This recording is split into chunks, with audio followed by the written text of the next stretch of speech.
नमस्कार दोस्तों, ocean network में आपका स्वागत है। हल्द्वानी में क्या हुआ है ये तो हमारे आपके सबके सामने है। अब साजिश की परतें खुलनी भी शुरू हो चुकी हैं।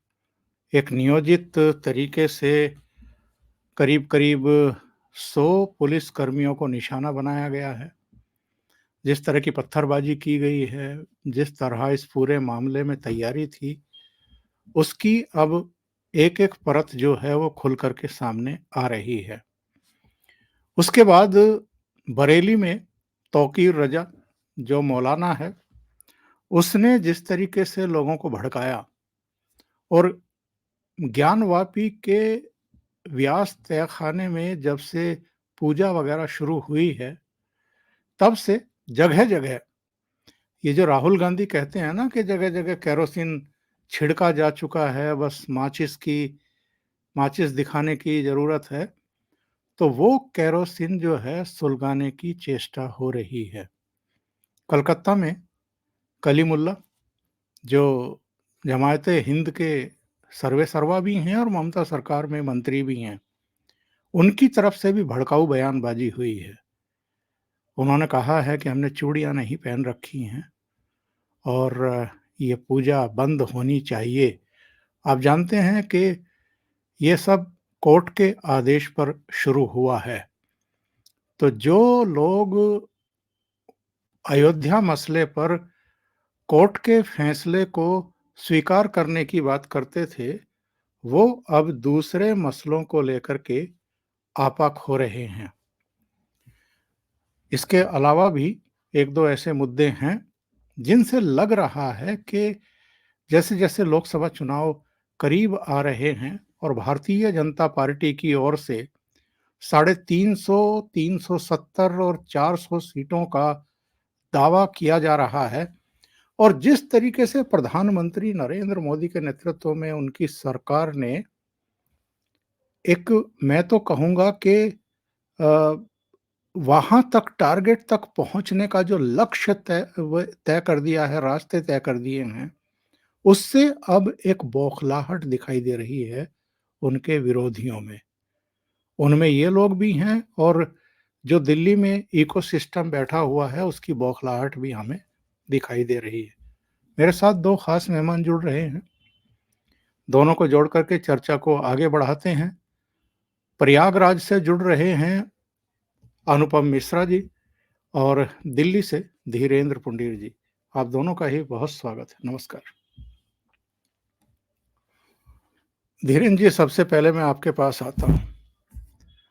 ये नोएडा में हमने देखा कि किसान पहुँच गए और जाम लगा दिया। एक कानून व्यवस्था की स्थिति भी पैदा करने की कोशिश की गई। उधर से सूचना मिल रही है कि पंजाब से भी कुछ लोग फिर रवाना हुए हैं कि दिल्ली को जाम करेंगे। हल्द्वानी हमने देखा ही है, बरेली हमने देखा ही है किस तरीके से हजारों की संख्या में लोग सड़कों पर निकल आए, कानून व्यवस्था का प्रश्न खड़ा करने की कोशिश की गई और तौकीर रज़ा का जो भड़काऊ भाषण है वो भी हमने सुना है। ये सब हो क्या रहा है? इसकी जो टाइमिंग है, इस पर थोड़ा-सा रोशनी डालिए। एक साथ इतने मोर्चों पर, इतनी जगहों पर क्या शाहीन बाग दोहराने की साजिश रची जा रही है?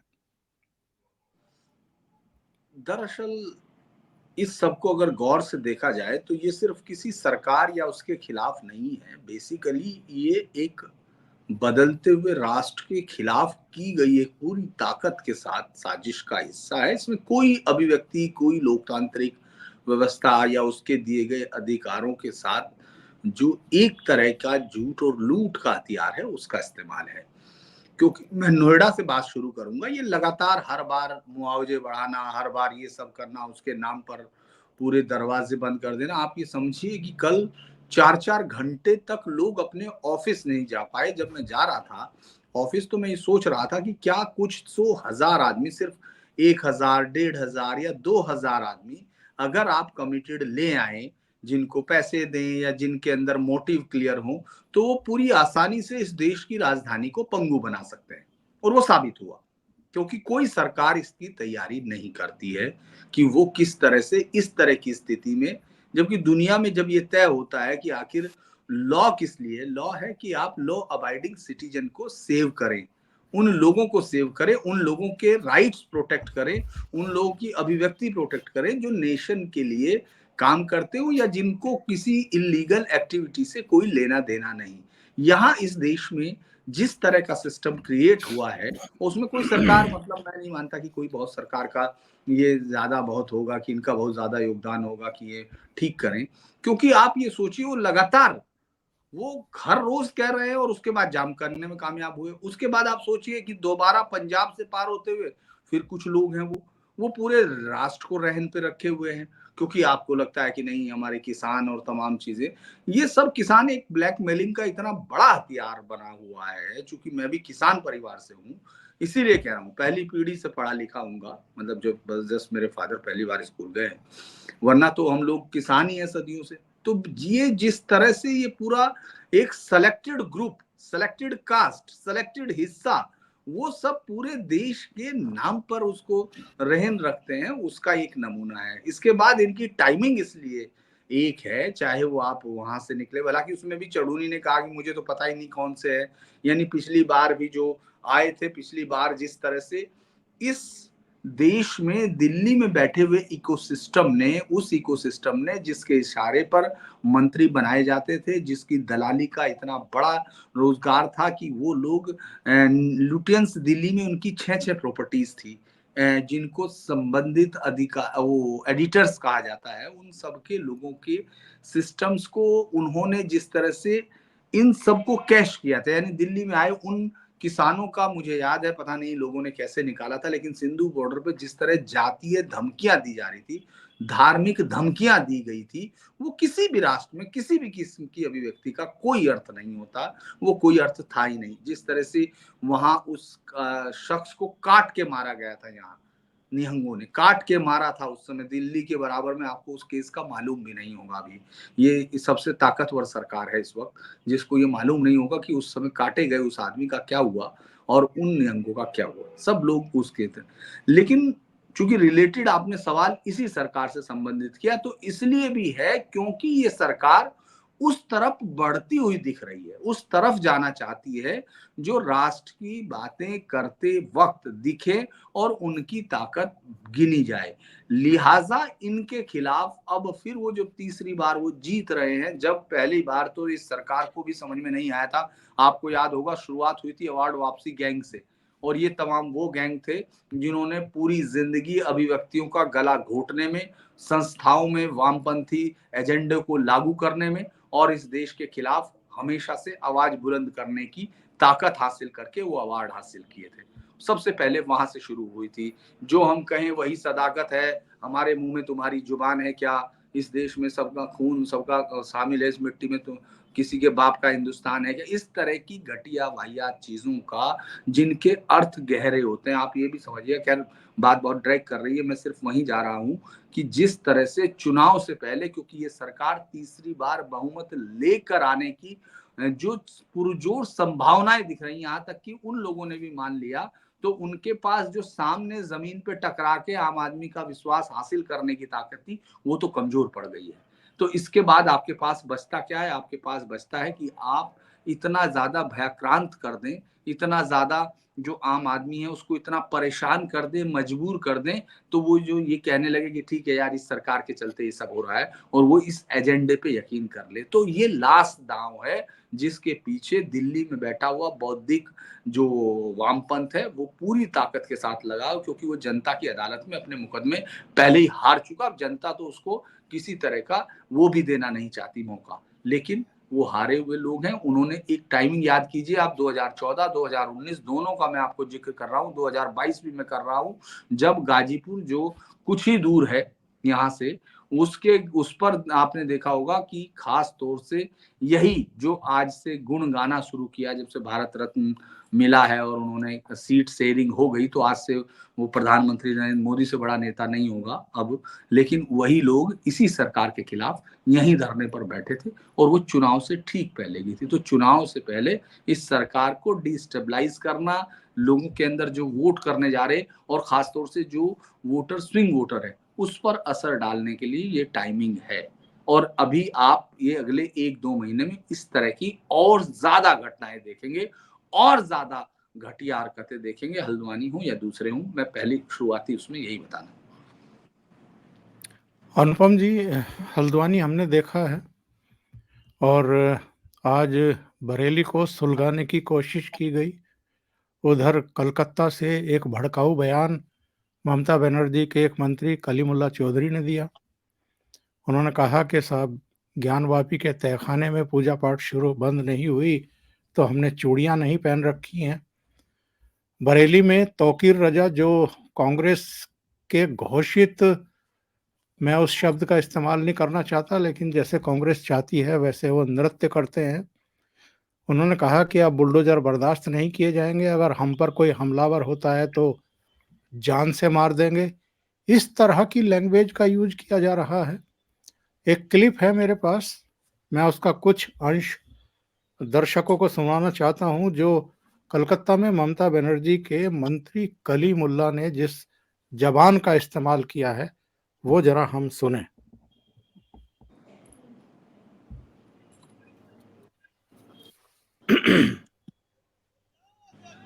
एक बात, हमारा मकसद यह है कि ज्ञानवापी मस्जिद को खाली करें। हम लोग मुशरिक शिर्क के खिलाफ हैं। अल्लाह वहदहू ला शरीक ला, किसी मंदिर में हम तो जाते नहीं है, वो आजादी से पूजा पाठ करते हैं, वो करें, भाईचारगी है। लेकिन आपके हाथ ताकत है तो मस्जिद तोड़कर पूजा पाठ का रास्ता देंगे? ये दस्तूर हिंद से खिलवाड़ है, इंडियन डेमोक्रेसी के साथ खिलवाड़ है, कौमी यकजहती के साथ खिलवाड़ है। और हम चाहेंगे जल्द अज जल्द ज्ञानवापी मस्जिद जो पूजा पाठ का ऐलान किया है उसको बंद करके मस्जिद के हवाला कीजिए। एएसआई की जो रिपोर्ट आई है उससे क्या ताल्लुक रखते हैं आप लोग? क्या एएसआई की जो रिपोर्ट है, पता नहीं किसने क्या, मस्जिद मस्जिद है, किसने क्या रिपोर्ट दिया उनकी मर्जी है। मस्जिद को आप मंदिर बनाएंगे, हम चूड़ी पहनकर बैठे रहेंगे? ऐसा हो? ये जो भड़काने वाली भाषा है, अनुपम जी, किस तरह देख रहे हैं आप इसको? इसके पीछे का मकसद क्या है? अब ये इनका कोई मकसद नहीं है। देखें आप ओंकार जी, ये आप केवल पश्चिम बंगाल में ना देखें, उत्तर प्रदेश में ना देखें, आप पूरी दुनिया में देख लें, अमेरिका में देख लें, यूरोप में देख लें। हकीकत तो ये है, मेरा अपना मानना है कि इस तरह की बयानबाजी से इन्होंने हमेशा अपने मजहब की, अपने समाज की और वो कॉज, वो मुद्दा जिसके लिए खड़े रहे, हमेशा उसका नुकसान ही किया है। आज तक तो मैंने इन बयानों से कभी किसी को फायदा होते देखा नहीं। आप लेकिन बड़ा बाकी चीजें, एक मिनट में सारी राजनीति एक तरफ रख दे रहा हूँ कार जी, और मतलब पुलिस साहब आप भी इसको समझें कि मैं एक मिनट राजनीति किनारे रख दे रहा हूँ। किस तरह के जिसे कहना चाहिए क्रूर जालिम लोग होते हैं, वो कश्मीर में चाहे हुर्रियत कॉन्फ्रेंस हो, चाहे ओवैसी हो, चाहे तौकीर रजा हो, चाहे पश्चिम बंगाल के मंत्री महोदय हों, जो अपने बच्चों को अमेरिका लंदन में पढ़ाते हैं, महफूज रखते हैं, पढ़ाई लिखाई कराते हैं, और इस तरह की बयानबाजी करके वो जो गरीब मुसलमान है, सड़क पे जो रेहड़ी लगा रहा है, जो सड़क पे छोटे छोटे धंधे कर रहा है, जो बढ़ई है, जो लोहार है, जो छोटे छोटे धंधों में इन्वॉल्व है, उनको सड़क पे मरने के लिए छोड़ देते हैं। पुलिस की गोलियां देखिए, कल रात भर में 6 दंगाई पुलिस की गोली से मारे गए। अब जाहिर सी बात है, ये किसी ओवैसी के बच्चे नहीं थे, ये किसी 5 लोगों का है मुफ्ती के सर, बच्चे नहीं। 5 लोग, ऑफिशियल 5 लोगों का आया, 6 लोगों की जानकारी मुझे मिली है पंडित जी। मैं अभी तो हो जो सकता है एक आधिकारिक सूची आई है जिसमें से 4 अब ठीक है, 5 है, 6 है, जो भी है। माय पॉइंट इज कि आप सोचें, आप इनको सड़क पे छोड़ देते हैं मरने के लिए, ये मारे जाते हैं, 18-18, 20-20, 24-24, 25-25 साल के जवान मारे जाते हैं, इनके घरों पे बुलडोजर चलता है, या फिर ये लंबी लंबी सजाएं काटते हैं। एनएसए देखे, आज पुष्कर धामी ने एनएसए लगवा दिया सब पे। तो आप बिना जमानत के जेल में सड़ते रहते हैं। और मुझे मैं एकदम राजनीति से हट के कह रहा हूँ ओंकार जी कि मतलब किस तरह के जालिम, क्रूर, क्रूएल और कितने कुटिल लोग ये हैं जो पूरी दुनिया में इस तरह के तमाशे करवा रहे हैं। और दूसरे, मुझे ये भी नहीं समझ में आता है कि साहब कैसे बार बार इनके बहकावे में लोग आ जाते हैं। और ये जो शुक्रवार को जो ये नमाज होती है, जो मस्जिद में एक खुतबा पढ़ा जाता है, तो खुतबे में मौलवी भाषण देता है। अच्छा, आप इनके मौलवियों को देखें, आप पता नहीं कितने मौलवियों को निजी जिंदगी में जानते हैं, आप इनके मौलवियों को देखें, बाकी के समय में कोई दर्जी है, कोई कोई छोटा मोटा काम कर रहा है, उनकी कोई पढ़ाई नहीं होती है सिवाय मदरसे के। बहुत वे तो हाफिज हो गए, कुरान रट ली, इससे ज्यादा उन्हें कुछ आता नहीं है। ये खड़े होकर लोगों को ललकार देते हैं, लोग गिर गिर के मरने लगते हैं। तो ये बड़ा एक दुखद एक वो है। अब लेकिन अगर इसका राजनीतिक पहलू देखें तो जाहिर सी बात है कि जो उटपटांग बोल रहे हैं तो उसमें भाजपा को फायदा होता है, डेफिनेटली फायदा होता है। भारतीय जनता पार्टी का वो समर्थक जो किसी कारण से भाजपा से, किसी से नाराज भी होता है, उसको लगता है साहब जान बचाना है तो फिर भागो भाजपा के झंडे के नीचे।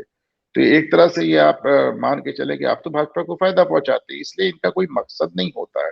ये मकसद विहीन प्रलाप है जिसने इनके मुद्दे को, इनके कॉज को, इनके समाज को, सबको हमेशा डैमेज किया है। लेकिन जो पॉलिटिशियंस हैं, जैसे मैं ओवैसी की बात करूं और जो हुर्रियत कॉन्फ्रेंस के पॉलिटिशियंस हैं, ये सब इनका अपना एक गेम होता है। जितना इनको भी ध्रुवीकरण से पूरा फायदा होता है। फिर आज आप ये एक चीज देखें कि जितने पॉलिटिशियंस के ट्वीट्स आए, अभी मैं अखिलेश यादव का ट्वीट देख रहा था, किसी में, एक पॉलिटिशियन में, एक राजनीतिक में इतना दम नहीं है, एक पॉलिटिकल पार्टी में इतना दम नहीं है कि अपने बयान में, अपने ट्वीट में एक शब्द ये भी डाल देता कि साहब सड़क पे उतर के पुलिस वालों को इस तरह मारना ठीक नहीं। एक लफ्ज नहीं। एक जर्नलिस्टों का एक कबाल है पूरा। रवीश कुमार लिख रहे हैं कि मैं नहीं मानता मस्जिद का मामला है, मुझे तो कुछ और मामला लग रहा है। लोग मारे जा रहे हैं, अब इतना लंबा चौड़ा पोस्ट की, बच्चे मारे जा रहे हैं, पुलिस वालों का एक जिक्र नहीं, एक लफ्ज नहीं। तो चुनाव आया नहीं कि दिल्ली के बॉर्डर पे चारों तरफ से किसान इकट्ठे होने लगते हैं। और एक पूरा, जिसे कहना है ना, पूरा इकोसिस्टम कूद पड़ता है इसमें। और बड़ा इनका एक अब तो पैटर्न सा हो गया है। दो चुनावों के बीच में एक जो कहते हैं ना पॉट बॉइलिंग, अंग्रेजी की कहावत है, मुल्क को बॉइलिंग रखते हैं, मुल्क को खौलाते रखते हैं, और चुनाव के ठीक पहले आंच तेज तेज कर देते हैं और किसानों को लेके दिल्ली में इकट्ठा हो जाते हैं, और चुनाव के बाद ईवीएम का रोना रोने लगते हैं। राहुल गांधी ने तकरीबन 1 साल पहले इंग्लैंड में कहा था कि पूरे मुल्क में पेट्रोल छिड़का हुआ है, बस एक चिंगारी की देर है।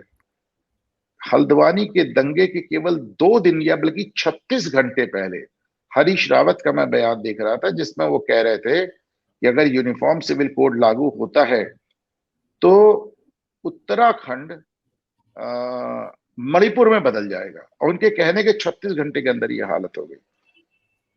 और जब हो भी गई तो वो मौके पे पहुंच जाते हैं और कोशिश करते हैं कि साहब पुलिस कोई जवाबी कार्रवाई ना करे। बहुत अफसोसनाक है, बहुत अफसोसजनक है। मैं राजनीति से हट के मुझे बहुत अफसोस हो रहा है इन चीजों पर एक बात मैं जरूर कहूंगा ओंकार जी, मैंने इसे ट्वीट भी किया पंडित साहब, कि डीएम साहिबा को मैं सुन रहा था हल्द्वानी की, वो कह रहे थे सुनियोजित पूर्व तैयारी के साथ था। तो इतनी बड़ी पूर्व तैयारी हो गई, इतनी बड़ी सुनियोजित तरीका हो गया, आप क्या कर रही थी? आपका प्रशासन क्या कर रहा था? आपका एलआईयू क्या कर रहा था? ये जाहिर है इसको कोई डिफेंड नहीं कर सकता। अगर कलेक्टर खुद कह रही हैं कि इस पे बड़ी तैयारी हुई है, तो इतनी बड़ी तैयारी हो रही थी तो आप क्या कर रहे थे? पहली गलती। दूसरी गलती, उत्तराखंड विधानसभा में यूनिफॉर्म सिविल कोड पास होने के 24 घंटे के अंदर आप एक मदरसा गिराने पहुंचते हैं एक मुस्लिम बाहुल्य इलाके में, और क्या तैयारी करके जाते हैं? शाम को जब आप पे हमला हो गया तो आप सीआरपीएफ भी बुला लिया, पीएसी भी बुला लिया, लोगों को दौड़ा के बंद भी कर दिया, मार भी दिया। लेकिन यही तैयारी अगर आपने पहले करी होती तो ये दंगे की नौबत नहीं आती। आपको बताऊं ओंकार जी, जब अतीक अहमद और अशरफ की हत्या हुई तो ऐसा लग रहा था पूरा प्रदेश दंगे की आग में झुलस जाएगा। पर योगी आदित्यनाथ सरकार ने वो जैसे नाकेबंदी और वो चप्पे चप्पे पे, मुझे याद है कि जब अतीक की बॉडी आई थी, अतीक व अशरफ की बॉडी जब दफनाने के लिए आई थी, मुझे याद पड़ता कि शायद उस दिन पुंडीर साहब भी इलाहाबाद में ही थे क्या, तो मैं इनके साथ ही था।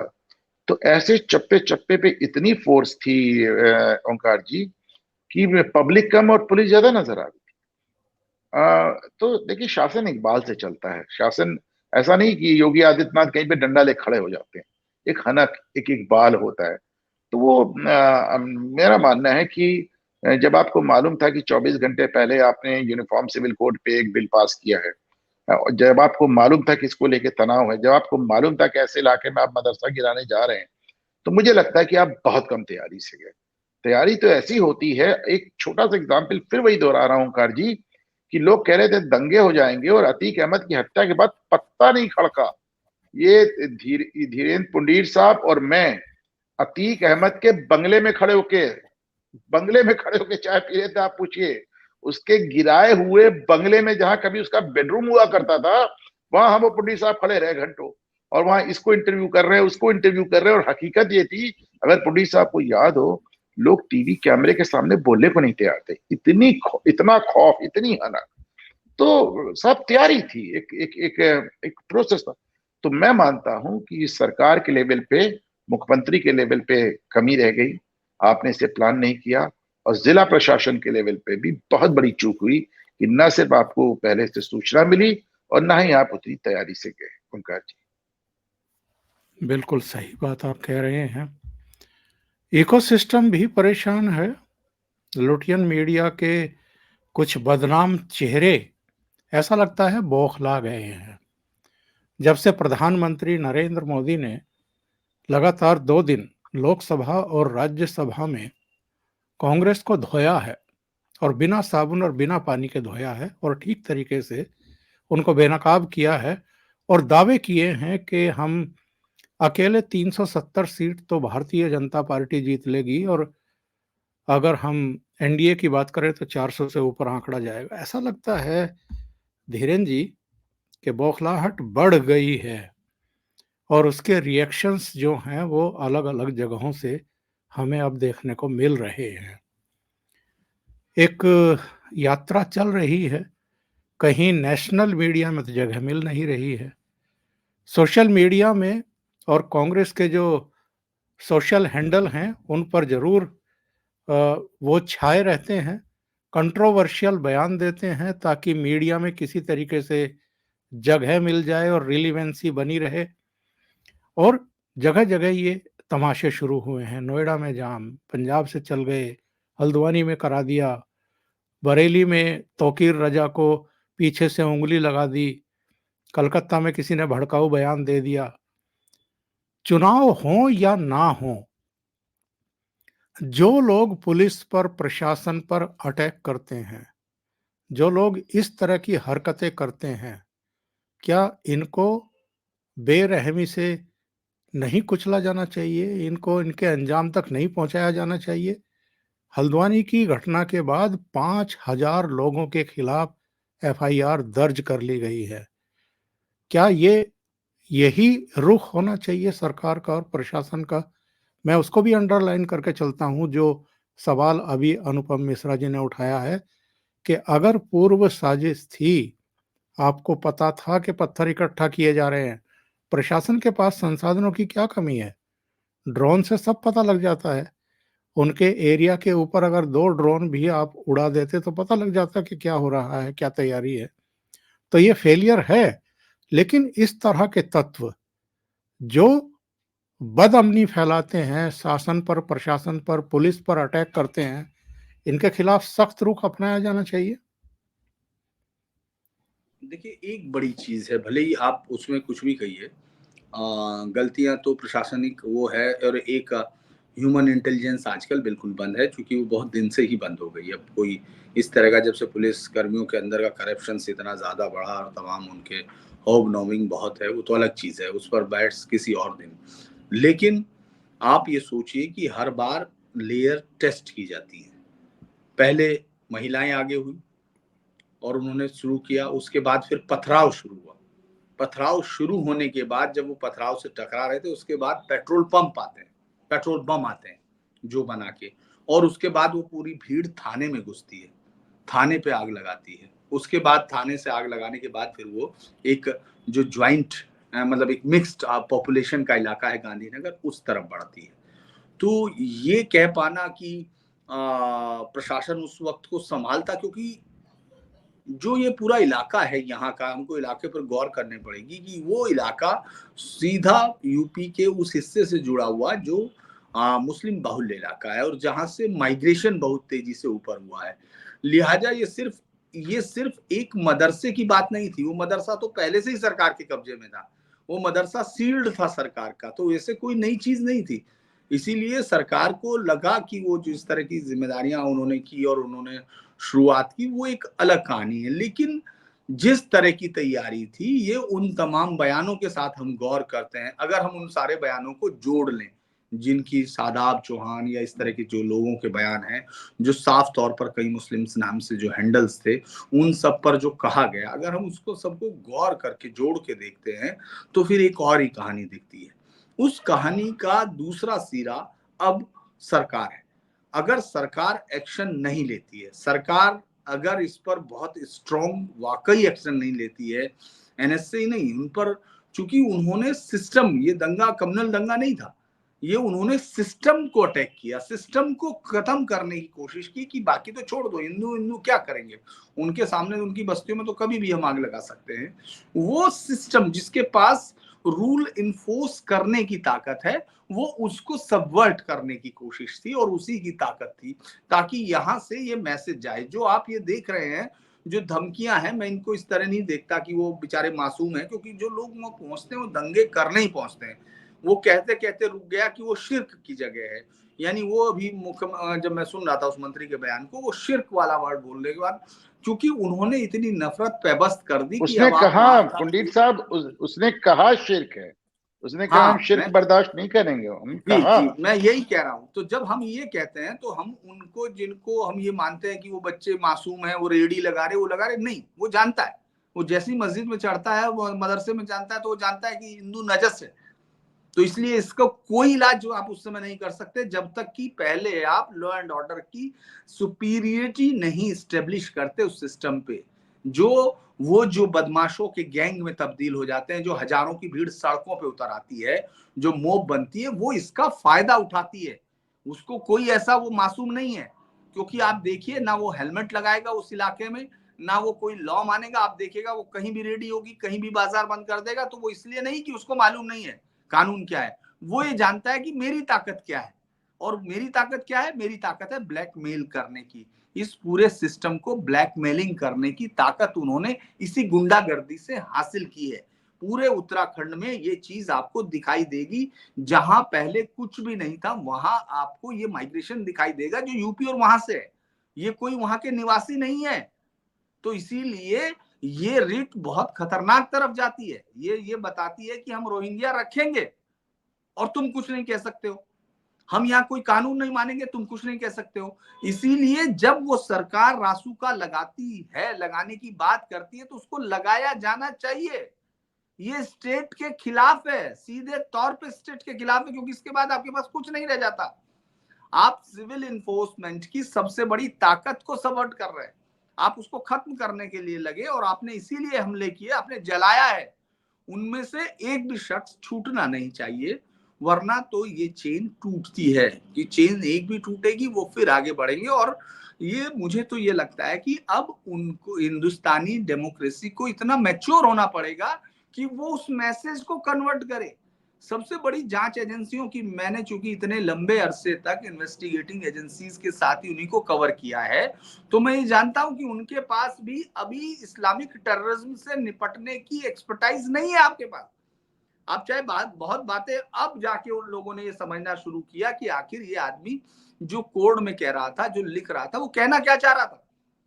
और वो बड़े आराम से कहते हैं, आप उनके मैसेज पढ़िए, आप उनके वो समझिए, आपको समझ में आ जाएगा ये कानून तोड़ रहा है।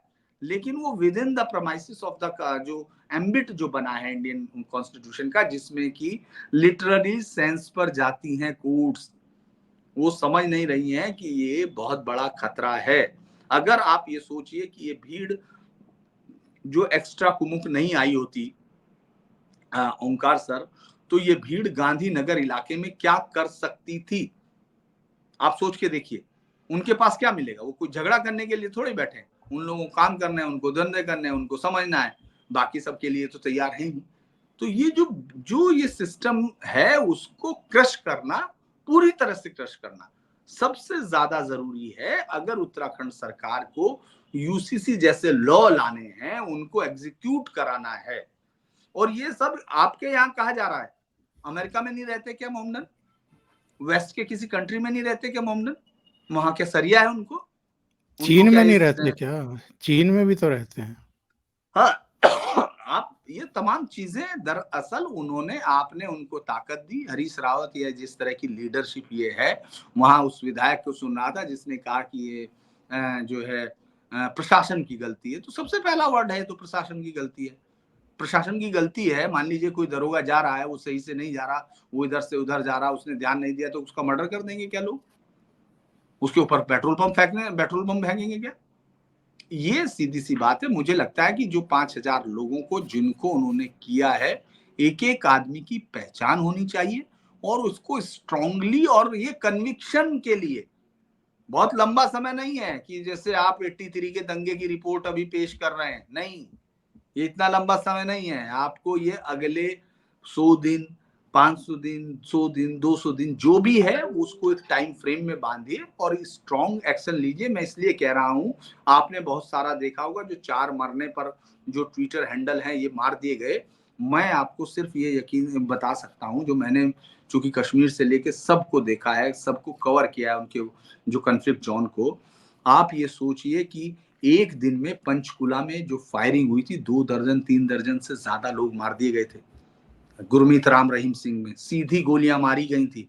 उस पर आपने देखा होगा कोई दंगे नहीं हुए, उस पर किसी ने विक्टिमहुड कार्ड नहीं खेला, उस पर किसी ने नहीं पूछा कि ये लोग गरीब थे, ये एक बहकावे साधु के या जो भी तथाकथित धर्म गुरु या जो भी था उसके लहजे में आए, और ये कोई पूरे देश के टुकड़े करने नहीं आए थे।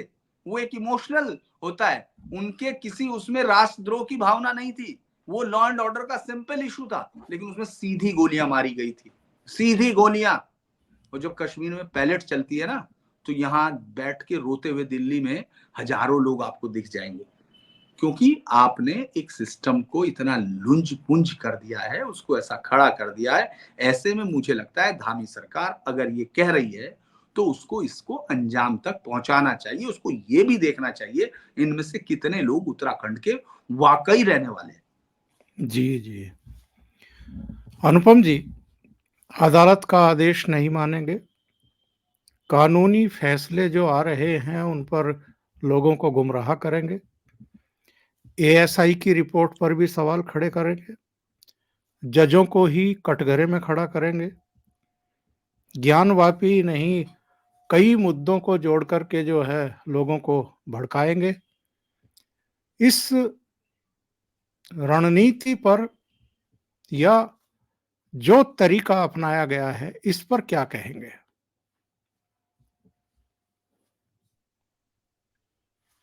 पर ये तरीका तो बहुत पुराना है ओंकार जी, इसमें नया क्या है? मैंने देखा कि इसमें भी महिलाओं और बच्चों को आगे किया गया।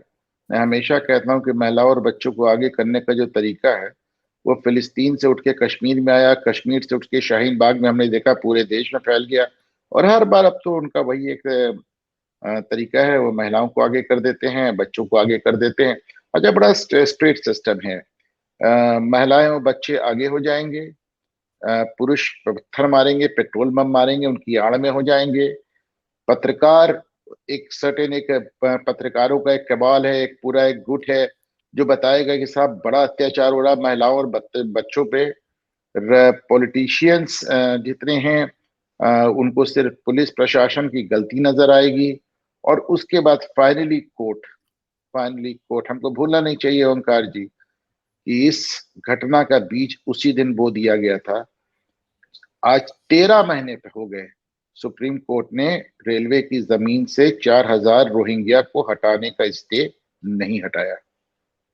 उन्होंने जो वहां पे कार्रवाई रोकी थी, आज 13 महीने हो गए, जनवरी 2023 की घटना है। तो आपने देखिए स्टे क्या होता है भाई, स्टे ये होता है, मैं बताइए, देखिए कानून होता है क्या, स्टे का मतलब क्या होता है? लोग कहते हैं स्टे मिल गया, स्टे मिल गया, स्टे मतलब क्या होता है? स्टे मतलब ये होता है कि कोर्ट कहती है कि भाई भी सारी बातें सामने नहीं आ रही, एक पक्ष को सुना है, दूसरे को नहीं सुना है, दूसरे को सुना है, पहले को नहीं सुना है, दोनों पक्ष सामने आ जाओ और तब तक यथास्थिति बनाए रखो। अरे कब तक नहीं सुना है, कब तक यथास्थिति बनाए? ये वो मुल्क है जहां पे 20-20 साल स्टे ऑर्डर चलता है ओंकार जी, 20-20 साल, इसको इंटरिम ऑर्डर कहते हैं, अंतरिम आदेश। ये वो मुल्क है जहां 20-20 साल यथास्थिति बनाने की बात होती है। और जिस दिन ये मुकदमा फाइनल हियरिंग पे लग जाता है, पता चलता है कि जिसके फेवर में स्टे था वही मुकदमा हार गया। फर्ज कीजिए कि धीरेन जी हमारे खिलाफ एक स्टे लेके आए, मेरे किसी कार्रवाई के खिलाफ, 10 साल वो मुकदमा ये स्टे लेके रहते हैं और 10 साल बाद ये मुकदमा हार जाते हैं। यानी कोर्ट कह रही मैं सही हूं, तो मैं साहब 10 साल तो बिना बात सफर किया ना, मैं तो बिना बात 10 साल सफर किया, और धीरेन जी गलत होके भी 10 साल गलत मौज मारते रहे। तो आप बताएं, इसका बीज उसी दिन बो दिया गया था, इसका बीज उसी दिन बो दिया गया था। आपने देखा था कि उस बार तमाम पत्रकार वहां मौके पे पहुंच जाते हैं। पिछली बार हमने देखा था द वायर के पत्रकार, पिछली बार सबसे ज्यादा मोमबत्तियां जलाई गई थी, याद होगा आपको, पूरी रातें मोमबत्तियां उनका पुलिस साहब। और हमें याद है पिछली बार वीडियो पे पकड़ा गया था, द वायर के पत्रकार वहां के जनता को समझा रहे थे कि उर्दू मत बोलिए, जब हम कैमरा ऑन करें तो हिंदी बोलिएगा। उनको बता रहे थे क्या बोलना है, बाकायदा ब्रीफ कर रहे थे। तो ये तो बड़ा ही दुर्भाग्य है। अब देखिए कुल मिलाकर लड़ाई है किससे?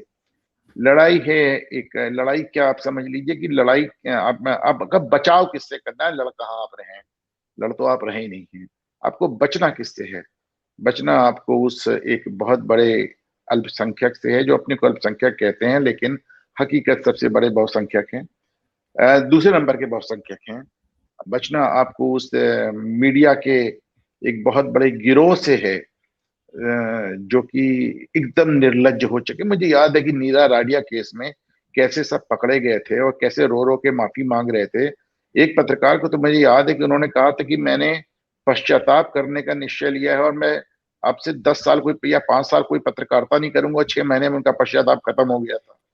तो हमें इनसे भी बचना पड़ता है, हमें बचना पड़ता है उन वामपंथी समूहों से, हमें बचना पड़ता है विदेशी ताकतों की पैसे पे नाच रहे इन एनजीओ से, इन गुटों से हमें बचना पड़ता है। ये एक अपने हिंदुओं में ही एक ऐसी मानसिकता से जिसको लगता है कि हिंदू होना शर्म की बात है। और आप देखिए उत्तराखंड में मुझे याद पड़ता है पंडित साहब, जमाने बाद कोई सरकार रिपीट हुई है, 2 बार लगातार ये जो सरकार आ गई, जमाने बाद रिपीट हुई, पहली बार ऐसा हुआ, पहली बार रिपीट हुई है। तो आप बताइए वहां पे बार बार जो कांग्रेस गवर्नमेंट्स आती हैं, हरीश रावत वहां पे मुस्लिम यूनिवर्सिटी बना रहे थे, जैसे मतलब ये केसीआर जो है मुस्लिम पार्क बना रहे थे, आईटी पार्क बना रहे थे, हरीश रावत मुस्लिम यूनिवर्सिटी बना रहे थे।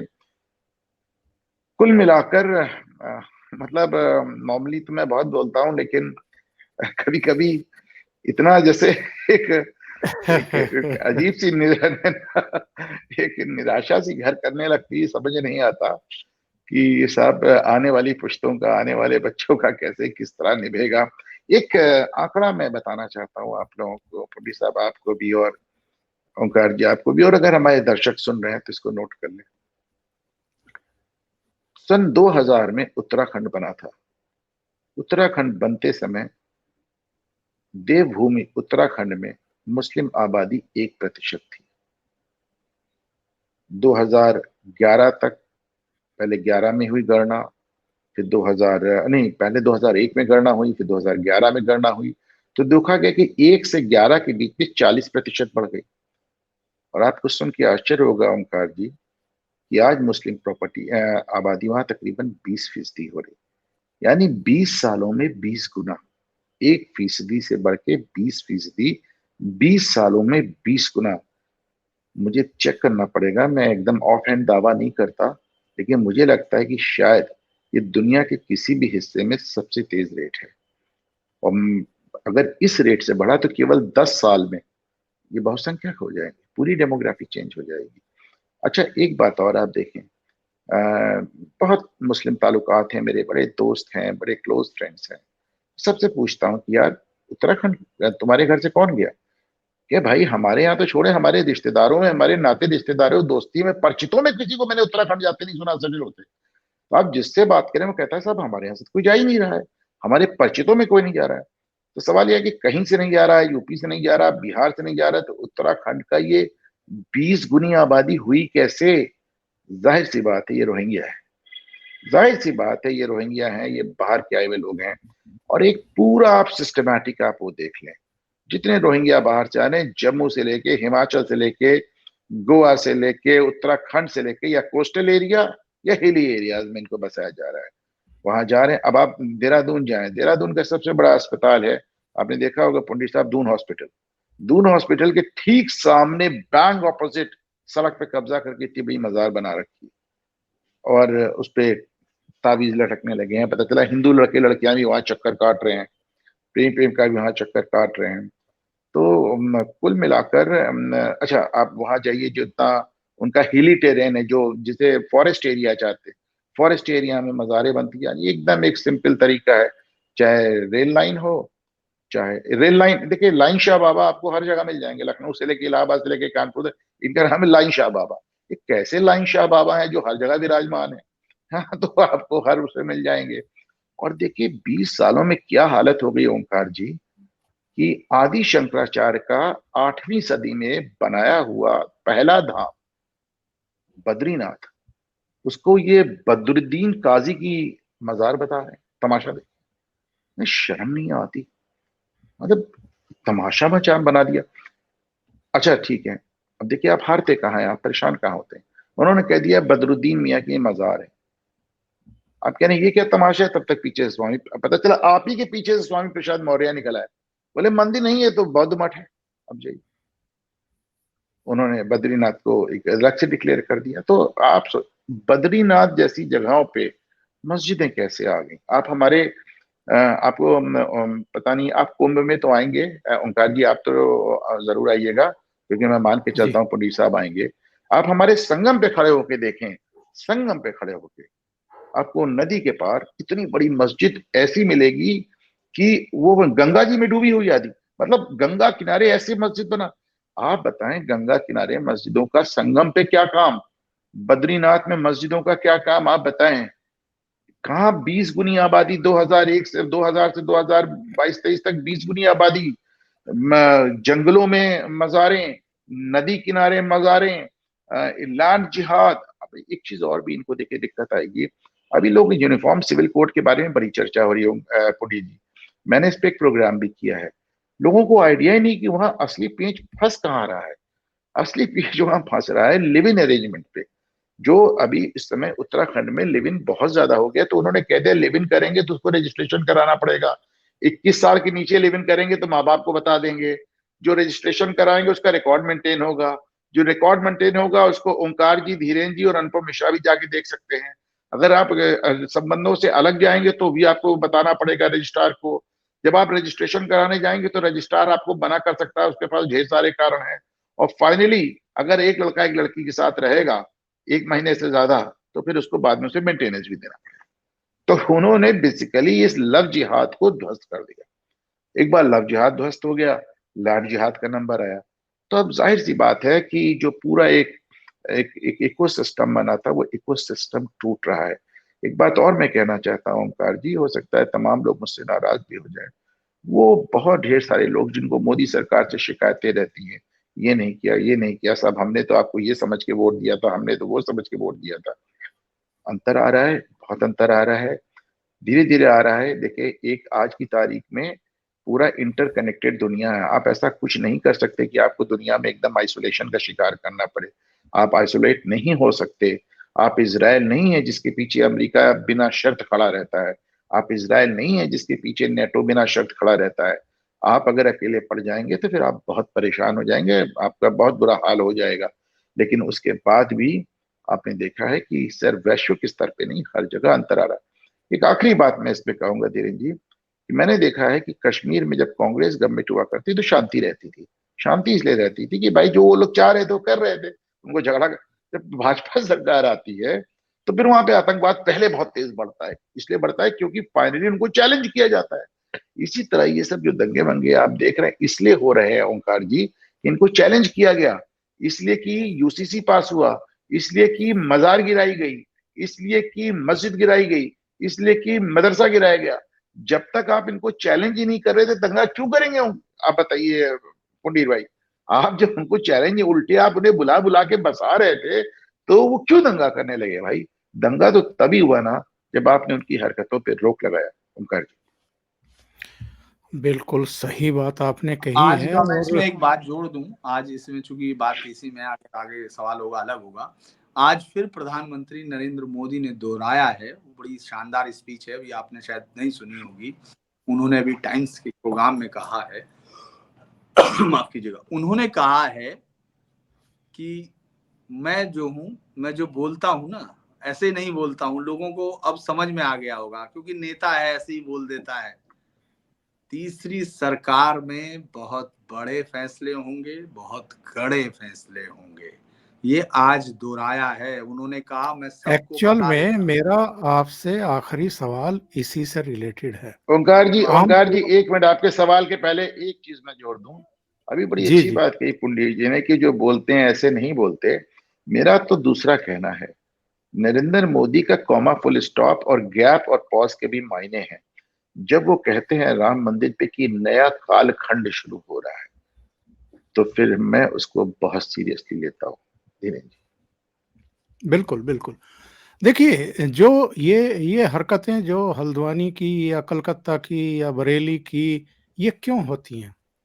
जो सरकारें हैं उनको बैकफुट पर धकेलने के लिए। अभी योगी आदित्यनाथ ने सदन में ज्ञानवापी का जिक्र करते हुए, नंदी बाबा का जिक्र करते हुए, कृष्ण कन्हैया का जिक्र किया था, जिसको लेकर के इनको आग लगी हुई है। और जब से भव्य राम मंदिर बना है, प्राण प्रतिष्ठा हुई है, तब से भी एक बड़ा वर्ग है जिसको परेशानी है। और कांग्रेस समेत तमाम विपक्षी दलों के नेताओं ने वहां जाने से परहेज किया था, इसी समुदाय को एड्रेस करने के लिए, इनके वोट लेने के लिए। लेकिन नरेंद्र मोदी की सरकार अब बैकफुट पर नहीं जाने वाली है। मेरे सामने स्क्रीन पर खबर आ रही है कि कल राम मंदिर पर 4 घंटे की हाँ चर्चा चर्चा, होगी। कल है वन चर्चा। 193 के तहत चर्चा होगी। व्हिप जारी किया गया है, धन्यवाद प्रस्ताव पारित होगा। पीएम अब बोले हम देखेंगे कि जो अयोध्या जाने से बच रहे थे, उनकी भूमिका अब सदन में क्या होगी। और इस बहस के लिए मजबूर किया है नरेंद्र मोदी सरकार ने इन लोगों को। जी। सत्यपाल सिंह ने मूव किया है उसको, और सारंगी ने उसको वो किया है, सेकंड किया है उसको। तो वो किया गया है, कल स्पेशली वो करेंगे। तो मुझे लगता है कि चीजें तो चेंज हो रही हैं, और वो एकदम बिल्कुल सही बात है कि आप एक आइसोलेटेड वर्ल्ड में नहीं है कि जहां आप अपने से तय कर लेंगे सब चीजें। हमको व्यापार भी चाहिए, हमारा युवा बाहर भी जाता है, हमारा युवा बाहर भी है, 1 करोड़ हिंदुस्तानी पंडित जी, 1 करोड़ हिंदुस्तानी खाड़ी मिडिल देशों में ईस्ट, है। हाँ मिडिल ईस्ट में है हमारे पास, हमारे सबसे बड़ी वो है, बहुत सारी चीजें हैं। लेकिन एक बात और भी है कि लोग अब वाकई खुद से तैयार हो रहे हैं। उनको जरूरत अब लीडरशिप की थोड़ा है, उन्होंने ताकत दी तो बदले में लीडरशिप ने उनको दी। जब आपने उनको पहली बार, जैसे मैं कह रहा था कि एक बार इन्हीं के ओंकार सर के प्रोग्राम में ही, कि 355 क्यों नहीं लगाया, जब हम लोग पहले दिन, हालांकि उस दिन सर नाराज हुए, लेकिन मैं कह रहा था क्योंकि आपको मेटल टेस्ट करना था, क्योंकि आपको 370 तो आपको आपके एजेंडे में था। जिस दिन भी आपको बहुमत मिलेगा वो आपके एजेंडे में था, है? इसके अलावा यूसीसी आपके एजेंडे में था, ये अलग था राम जन्म। लेकिन ये जो अलग चीजें अब आ रही हैं, जो हम देख रहे हैं, ये चीजें नई चीजें हैं जिनको टाइम के साथ है। मुझे लगता है कि अभी इस देश की कोर्ट्स भी, उनको सबसे ज्यादा समझने की जरूरत है कि टेररिज्म जो है एक कैंसर है। इस देश से सबसे ज्यादा भर्तियां हो रही हैं, AQIS, ISIS, ये तमाम संगठन, PFI, ये रोज रोज मैं जब आपसे बात कर रहा हूं उससे पहले ही मैंने एक पोस्ट किया है, उसको डाला है ट्वीट, आज फिर 10 साल की एक IAS के उसको सजा हुई है। तो ये रोज का काम है, हम उसकी तरफ देख ही नहीं रहे हैं, ये सब पंडित किया साहब जा रहा पंडित है। साहब पंडित साहब, लोअर जुडिशरी हमेशा अपना काम कर देती है। मैं थोड़ा सा बड़ी इज्जत से कहना चाहूंगा कि लोअर जुडिशरी ने कभी लेट डाउन नहीं किया, उन्होंने हमेशा सजाएं दी हैं, नहीं, उन्होंने दरअसल हमेशा डिलीवर किया है। उसके मामला पीछे भी फंसता है ऊपर जाके। नहीं, उसके लिए भी मैं उस पर बहुत दिनों से गौर करता हूं। मैं तो बहुत पहले से 2013-14 से लिख रहा हूं इन पर, कि एक तो भाषाई तौर पर, क्योंकि दरअसल 246 फैमिली के लोग हैं, शायद ही कोई सुप्रीम कोर्ट का जज, बहुत रेयर होगा, आप जाके काउंट कर लेंगे, शायद 2 या 4 निकलेंगे जिन्होंने क्रिमिनल प्रैक्टिस की होगी। कोई नहीं, नेवर, उनका कोई रिश्ता नहीं है, उनका किसी क्रिमिनल से कोई रिश्ता नहीं है, वो सिर्फ सिविल की, टैक्सेशन की और उस प्रैक्टिस से आते हैं, जो सिर्फ पैसे, ये फैमिलीज के लोग हैं, इनका कॉमन आदमी से कोई कनेक्शन नहीं, उनके एक फोन पर सत्ताएं हिलती हैं, भले ही वो हो ना हो, इसीलिए सबसे बड़ी प्रॉब्लम है। लेकिन आप ये देखेंगे जैसे जैसे SJS में लोग जा रहे हैं, जो लोग नीचे से जा रहे हैं, जो लोग समझ रहे हैं, उनके जवाब आने शुरू गए। हाई कोर्ट्स भी आपकी बातें सुनती हैं, चाहे वो चेन्नई हाई कोर्ट हो, चाहे वो कोलकाता हाई कोर्ट हो, लेकिन आज से 4 साल पहले यही हाई कोर्ट आपकी इलाके को टर्न डाउन कर रही थी। सुप्रीम कोर्ट को भी सुनना पड़ेगा, क्योंकि अभी आपको पब्लिक के मैसेज पहले सिर्फ उन अखबार वालों से जाते थे जिन्होंने जिंदगी में पूरे वेस्टर्न यूपी को एक आदमी से, ईस्टर्न यूपी को सिर्फ अनुपम मिश्र से इस तरह समझा था, जो फील्ड में नहीं जाते थे, क्योंकि चंद अखबार थे, उन्हीं से वो मजिस्ट्रेट सुबह पढ़ लेते तो जस्टिस साहब। अब शाम तक आपको याद होगा नुपुर का केस में, हमेशा जैसे 2 केस मेरी नजर में इंपॉर्टेंट है इस मॉडर्न जो हम लोग बदला हुआ भारत देख रहे। एक अखलाक का केस है जो नोएडा का है, जिसने इंग्लिश मीडिया के अंदर लोगों को हिलाया पकड़ के, जिसने अर्णव जैसे लोगों को उस जमात से बाहर निकाल के कहा कि नहीं और भी कोई दुनिया है।